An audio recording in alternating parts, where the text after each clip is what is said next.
One of these nations is poised to revolutionize the world in 2025. But not who you're expecting. There is a silent war raging, not of missiles but of microchips, AI, and robots, between South Korea, Taiwan, and Japan. So who's winning? Welcome to the 2025 Innovation Race, where Asia's technology leaders are competing to claim the future. From Tokyo to Seoul to Taipei, AI, semiconductor, and robotics breakthroughs are rewriting the global power map.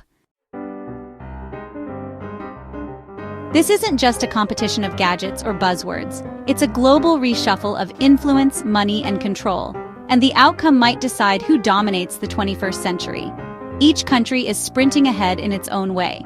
Japan with its unmatched robotics, South Korea with its AI infrastructure and cultural clout, and Taiwan with its microchip monopoly. But only one of them might truly redefine how the world works. Who's leading in breakthrough tech? Japan's robots may be the most sophisticated, but Taiwan's small chips control the world. South Korea is pushing hard in artificial intelligence and sixth-generation technology. And the competition amongst these three countries isn't just technological. It's about which country gets to control the future. Each has a differing strategy, special skills, and entrenched challenges. Behind the advancement is a quiet war that is remodeling global power in real time. Japan has long been the silent innovator of the East. Companies like Toyota and Sony aren't just leaders, they're pioneers. In 2025, Japan is doubling down on robotics, not just for factories but for caregiving, agriculture, and transportation. The country leads the world in industrial robotics, and their new wave of AI-powered humanoid assistants is already being tested in hospitals and homes. They're also revolutionizing mobility. Not just through electric vehicles, but with fully automated ones powered by AI that's been trained over decades of real-world driving data.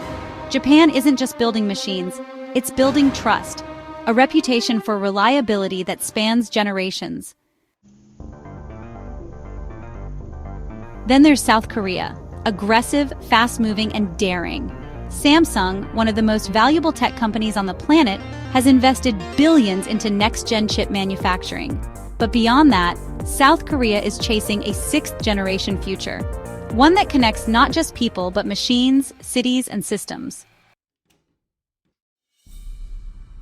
They're also making huge moves in AI, with government-backed initiatives that aim to put Korea at the center of machine learning breakthroughs. From automated smart cities to AI tutors in classrooms, Korea isn't just adopting AI, it's integrating it into its culture and education systems. And finally, Taiwan, the quiet giant. With TSMC, Taiwan Semiconductor Manufacturing Company, at its core, Taiwan doesn't just make chips. Them. Apple, Nvidia, AMD, the world's most powerful tech companies rely on TSMC's chips to function. Without Taiwan, your iPhone doesn't work, your laptop doesn't boot, your car might not even start. The surprising part is that one of these nations has the whole world economy in a hostage situation with no bullets fired. Though small in number, their innovation dictates the way that your phone operates, the way that your automobile moves, and even how the world's stock markets adjust. It isn't science fiction, it's the hidden reality driving your life. And the most underappreciated competitor may just be the one making the whole world go round from the shadows. Whose innovation is changing the world? When we think of power, we often think of armies or nuclear capabilities. But in 2025, influence comes from something much softer: branding, trust, entertainment, and the devices in your pocket. South Korea has fused culture and technology into a global super brand. K-pop idols are performing in the metaverse. Samsung phones are designed to sync with the aesthetic of your favorite Netflix dramas. Esports arenas sell out faster than stadiums. And Korean tech startups are backed by government policies that tie pop culture with AI experiences. No other country on this list has mastered the art of emotional engagement through tech like Korea. When you think cool, you think Korean. That's no accident. It's policy. Japan, on the other hand, has a different kind of power: timeless reliability. From the Walkman to the Prius, Japan's engineering marvels are symbols of precision and durability. In the post-pandemic world, trust is currency, and Japanese products still carry a badge of honor, built to last, not built for trends.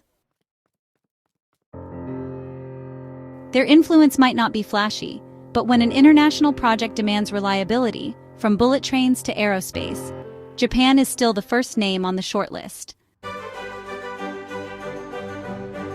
And then there's Taiwan, barely visible on a map, but absolutely unavoidable in your life. Their microchips are inside nearly every phone, gaming console, and smartwatch sold today. While the world obsesses over news headlines, Taiwan has been strategically constructing a microchip mastery empire that drives nearly all of the tech products you're using today. Who's set to win in 2025? They each share a 2025 vision, but it's not without its serious challenges. The population of Japan is getting older by the day. South Korea has a burnout problem among the younger generation. Taiwan exists in a perpetual shadow of geopolitical anxiety. Yet, with these challenges, each of them is doubling down on the future, and what they are doing may just change everything.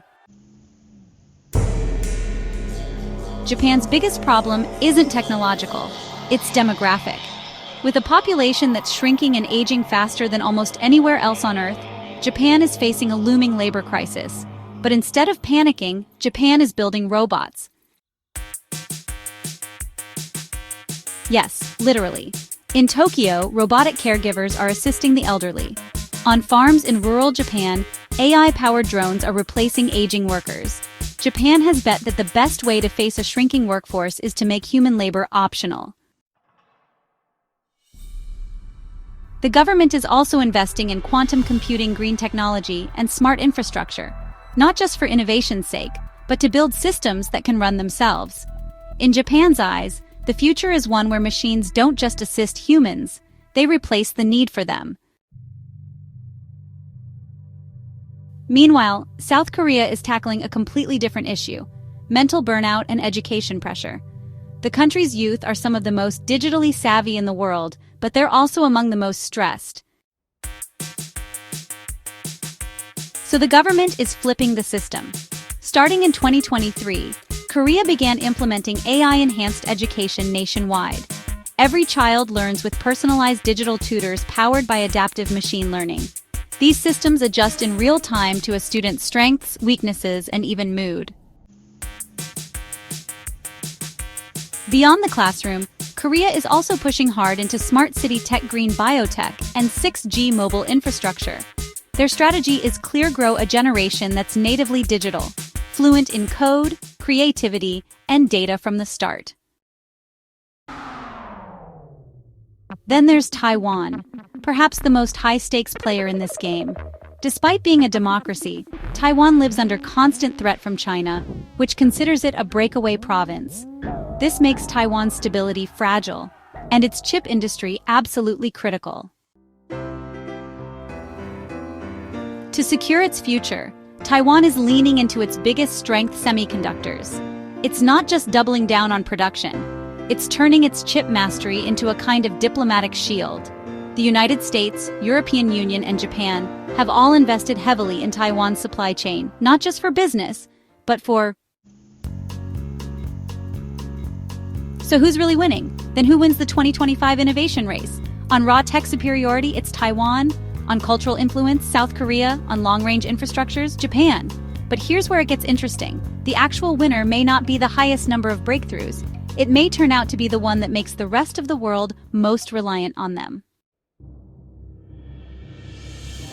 In a data chip-driven world, the most overlooked player may end up dominating the future, not through military power or political control, but by being the one that no one else can do without. That's where this quiet race takes a dramatic turn. Because the real power doesn't come from the technology, it comes from being. Taiwan may not have the loudest voice, Japan may not be the trendiest, and Korea may not control the world's chips. But whichever country becomes to the way we live, that's the one that wins. Which of these three nations do you predict will win the tech war? Let us know in the comments.